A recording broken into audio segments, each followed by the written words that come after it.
हिम्मत है तो पार करो, ये पुल सिर्फ सच्चे दिल वालों के लिए है। मैं डरता नहीं, बिस्मिल्लाह।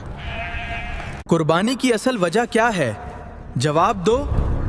कुर्बानी इसलिए करते हैं ताकि अल्लाह से मोहब्बत ज़ाहिर करें। सही जवाब, तुम गुजर सकते हो। जैद, तुमने तीनों आजमाइशें पार कर लें। जैद, यही वो राज है जिसे तुम्हें देखना था। ये जगह कितनी खूबसूरत है। ये तो असली जादू है।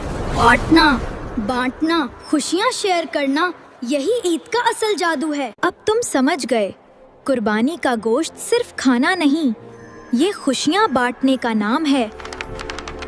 मैं कल सबसे पहले गरीबों को देने जाऊंगा। वादा। और यही ईद की सबसे बड़ी ताकत है।